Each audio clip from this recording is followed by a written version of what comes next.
Okay, 7 Days to Die fan. This is Scooterkahn. I'm debating at this current time whether to start a new map or not. I'm just looking for input from some of you other players, what you guys are doing. Um, I don't normally do videos. I'm not really all that equipped to do videos. I'm not somebody who has a whole lot of talent in that area, but hey, it's fun. What the hell? Let's go ahead and do it. Um, I now have nerd poled above the hill above my base. I was just going to show everybody it a little bit. Um, This is my second recording. In the first recording, my email popped up, and a little bit later in the recording, which really bummed me out because I got a one-shot kill on a headshot on a screamer that was walking up. And I use a PS4 controller, and I'm not a very good shot, so that was really impressive. So I'm really bummed that that didn't get on the recording. I may actually clip it out. I do know how to do that. Okay, when the beta ended, I started a new base, and this is what it's turned into. Um, okay, over here, obviously my farm. This is my old version of my farm. I'm in the middle of converting to another version of the farm, which I will show. This is the initial hole I dug uh, for my base, and then I horizontal mined over to here and started this area. Why I did that, I don't know. It doesn't make a lot of sense, but hey, you know, I mined a lot of stuff doing that, and it got me going real quick.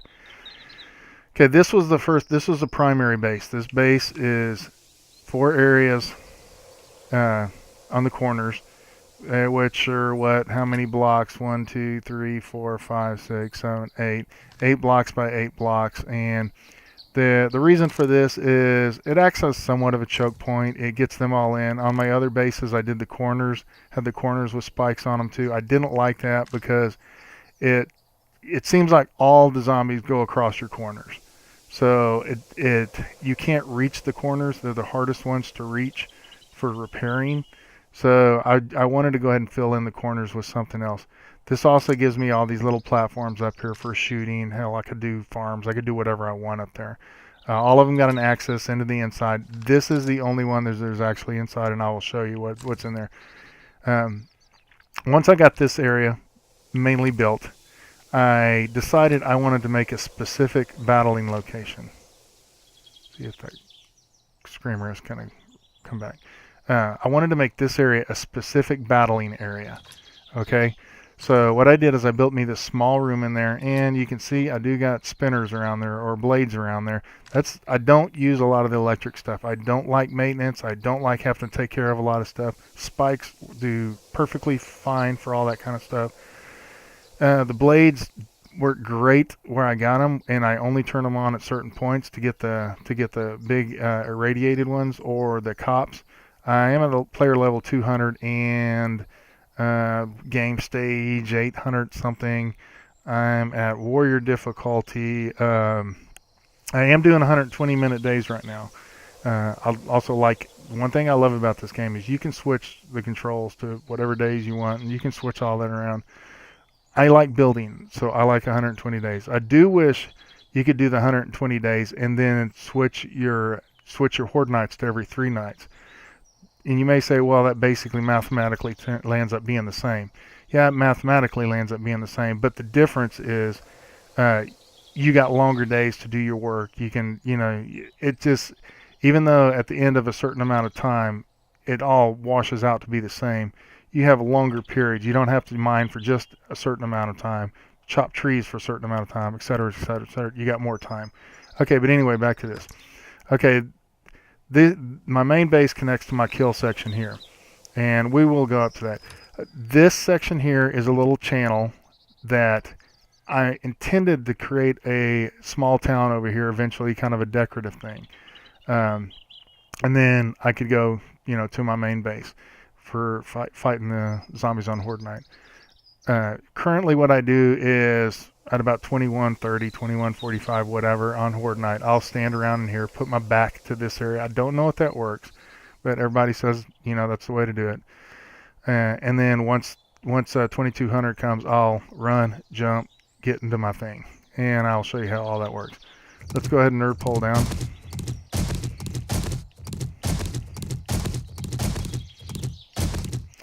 I have about 4 ways of getting into the base. There's a number of tunnels that'll go there. My garage is the most common way that I get in. I don't know how to mod, so nothing in this game is modded. I just learned yesterday how to actually bring up the console control. Is that what it is when you push? Is it F10? I can't remember what it is, but so there's no modding. I do want to look into certain stuff like that, but I've never really had much place for it. Whoa! And that's not the way it's supposed to happen. In Alpha 16, zombies track really well. You'd be surprised how many times the zombies will track through that garage and they'll go to those spikes. This is my mushroom farm. My farming is currently being, I'm experimenting with different things. I've learned that under spikes, you can farm perfectly well. Works great, no problem. Last night I laid most of this farm because I just wanted to get it all down. Only this section is fertilized, and I did it a few days ago. You can see how much you get. You get a lot. There's 5-euro corn. For some reason, some of them are different. I think it has to do with the amount of fertilizer that gets laid down. That's something I'm going to look into, and I would like to do a video about that later on. There's 3-euro corn, 5-euro corn. Then you get to all these other. I just threw a bunch of stuff in, just kind of experimental. Now, if you look, the quarter blocks stop right here, and then I go to my solid floor, and I cannot farm on this edge because it is too much under the solid floor. I can go one under here and farm still, but if you look in the edge here, I can farm perfectly fine because the quarter blocks are there. But anyways, that's just a little lesson in farming that I've just recently learned. So there you go. Do with it what you want. And let's head on up here. This was my original kill deck. This was where I originally would go on Horde Night and fight zombies and just have an overall good time. I will point a couple things out. One is I like doing the drop block here into the fight area. I see a lot of Let's Players, they'll do it flush. I don't like that. I never get touched by a zombie this way. Never. I can never walk too close. It kind of keeps me at the perfect distance. Most of the zombies that get to this point don't have legs anymore, so they're right there, right where I need them. I would strongly suggest you always drop your floor down into your kill area. But to each his own. Oh, these trussing blocks, great, love them. They keep the vultures out, which is the main reason I wanted to put them on here. But I've always wanted to experiment with them. They're very strong for what they are. You can shoot through them entirely. They're great, really unutilized. I put rails up on almost everything. I've used just the poles to do it. I don't like falling in places I'm not supposed to be in the middle of a fight. So I kind of like to have that safety edge. And I can go here. This is a lot of times when the cops come, I'll end up crawling out of my little hole here and coming up here and getting them.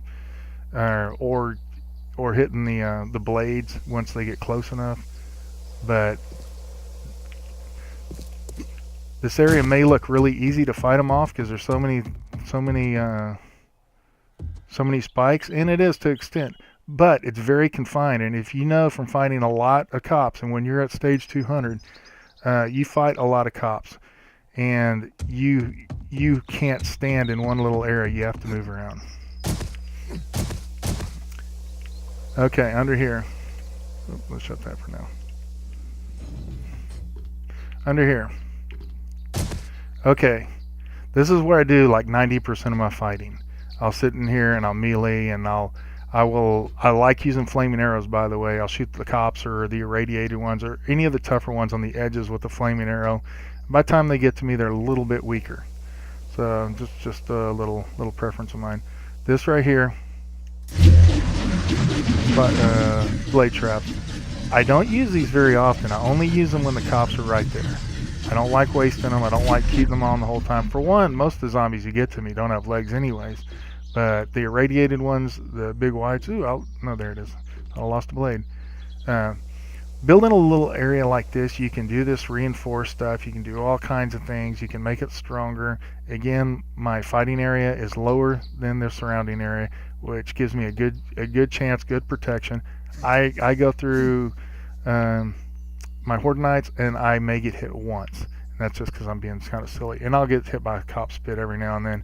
Again, this is a very tough place to fight cops at times, because if you get multiple, which I do quite often, you got to bail out of here, and you got to get on the roof, and you fight them from the roof.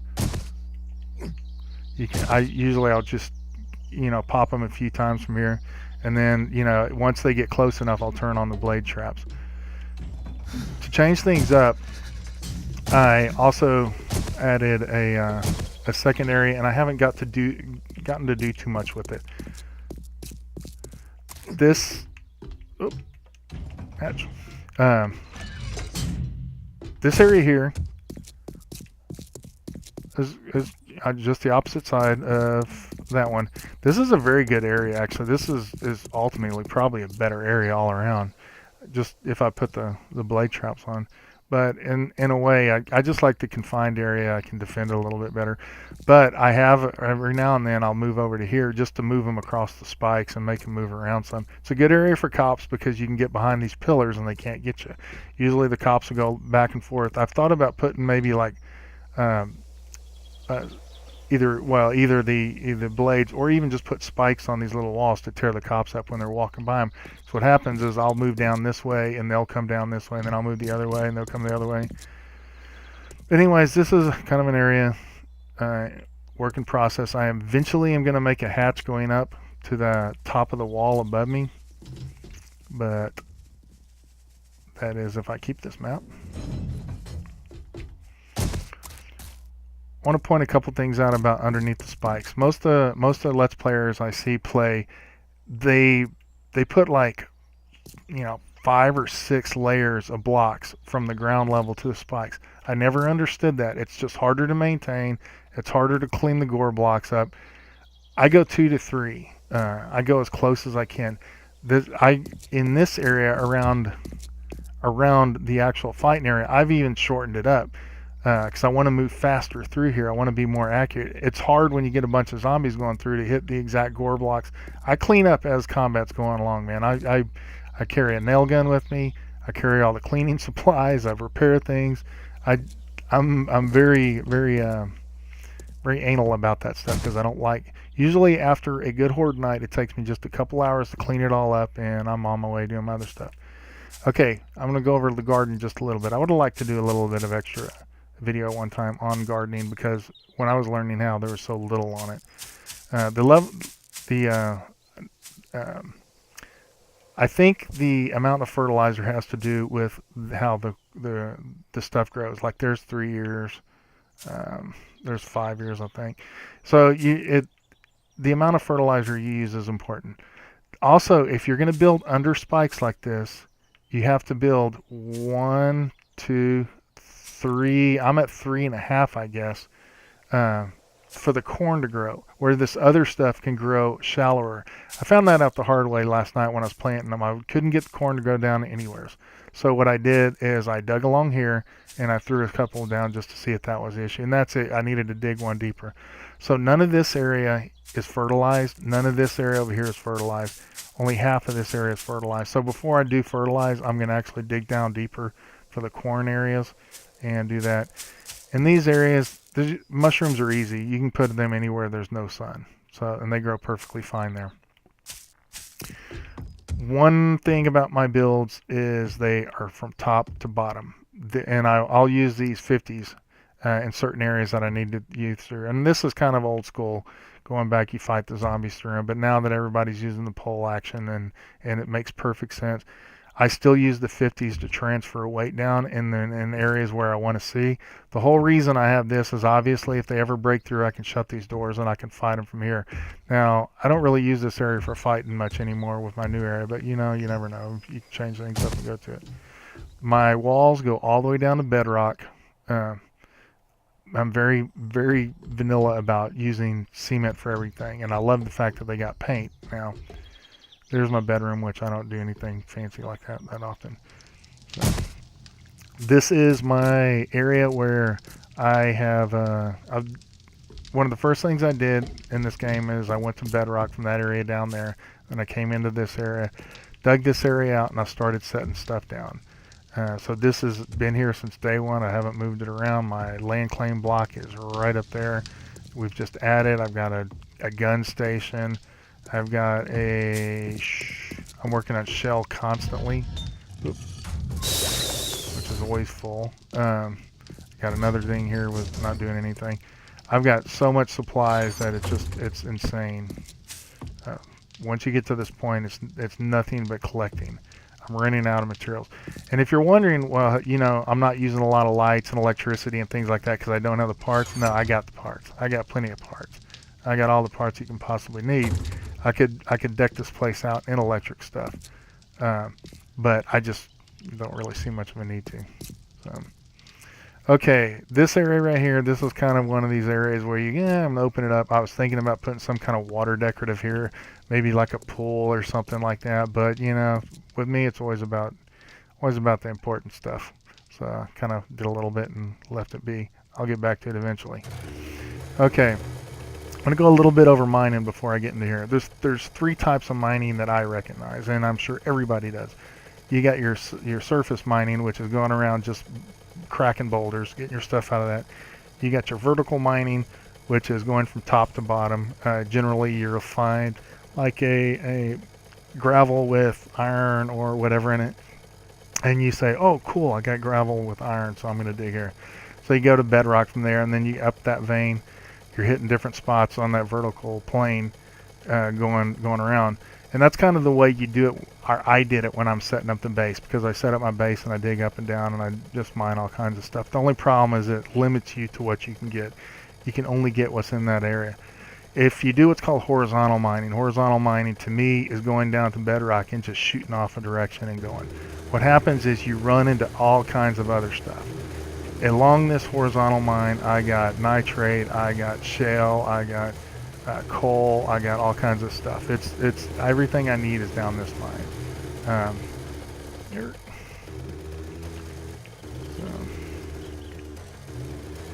This road also serves a second purpose, and that is I wanted a outpost in this little town, which I will take you to. So I figured, well, I'll double wide it and I'll head there. One of the reasons why I double wide it, by the way, is in the older version, and this didn't happen on this version or Alpha 16. I was riding my mini bike and I unmounted in a single width tunnel. My mini bike went up to the bottom of the lake that I was going under, and that really sucked because I had all my stuff in there. So basically, the lesson in that is if you are on bedrock, you don't leave anything when you turn your game off, unless it's like, you know, attached to the, you got a wood frame or something like that, and you put it on it or something like that. But don't leave your mini bike straight on bedrock. Don't leave you straight on bedrock. That happened in this game on this version. I left myself on bedrock, and when I logged back on, I was stuck between a spike and a quarter block, getting injured. So that wasn't a whole lot of fun. So that's when I decided, well, I'm going to go ahead and just put these blocks here just to prevent it from happening. So I dug these all too deep. Gives me plenty of room to drive down it. It's not as straight as I'd like it. Generally, when I do these horizontals, I do them pretty straight. But because I was actually aiming for a town and not just a mine, which way am I going? Crap. I had to actually turn the shaft certain ways, and you know, get what you get. Now I'm in the sand biome. This is one reason why you horizontal mine, because you can hit different biomes, and this is where you're going to hit your shell. I got shell mines in this area, so without ever going up, I can basically survive. No problem. You know, I can mine whatever I want. The only thing I ever really lack is wood, because wood requires you actually spending time up above just goofing around. Don't do that a lot. Okay, I'll show you on the map once I get here the distance this thing goes. It's not my longest tunnel by far. but it's the longest one on this map. If you see the little pylons on the side, the little frames, those are areas I'll mark what's there, like nitrate, and I'll put a chest there, and whenever I need them, I'll just head to it. This goes up to a little battle station, or whatever you want to call it, sniper tower. This town is in a desert biome, and it's very hot.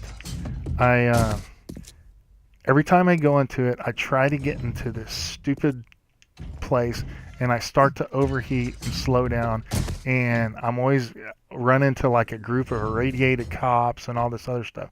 So I said, well, look, man, I'm going to build me this little fortress here. So this is kind of a mini version of what I normally build, except I did put a sniper tower in it, which I never make sniper towers anymore because they're really kind of pointless.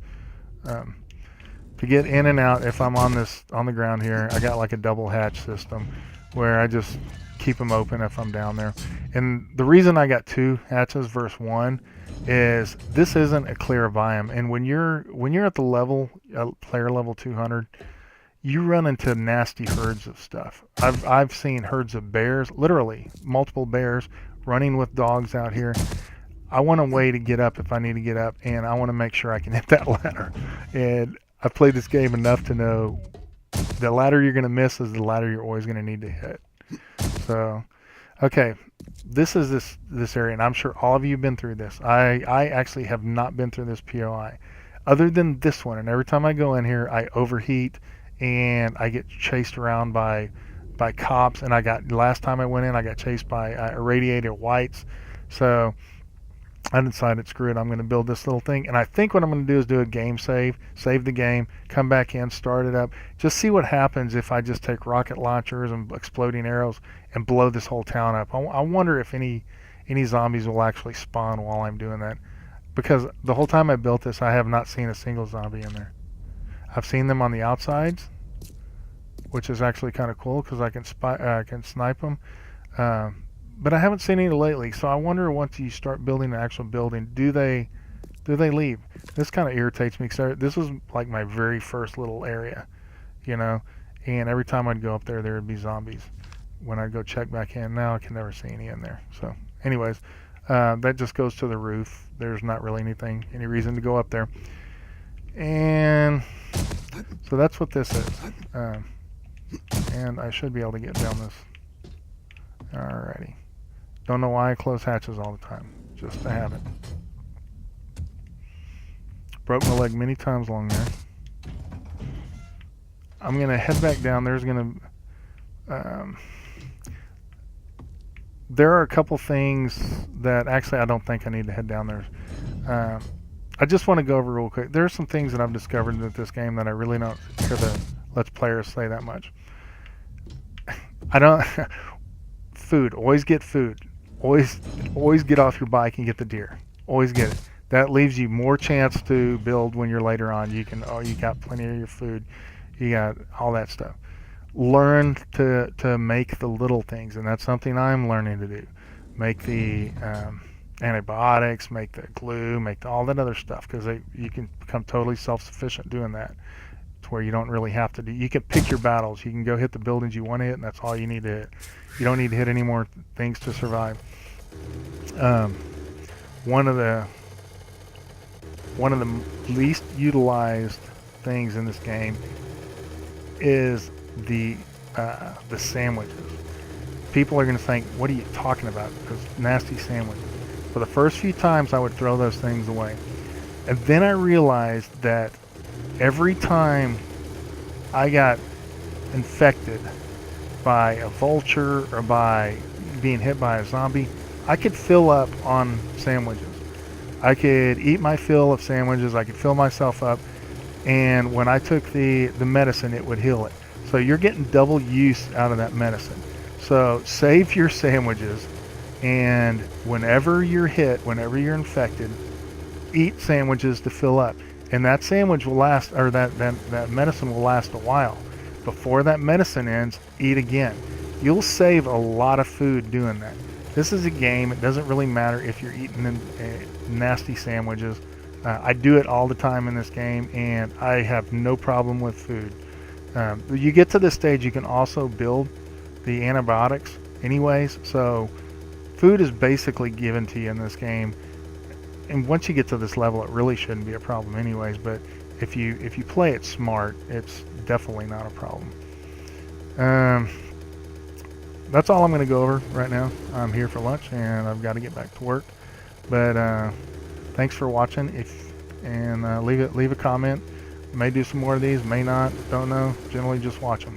So y'all have a good weekend. Goodbye.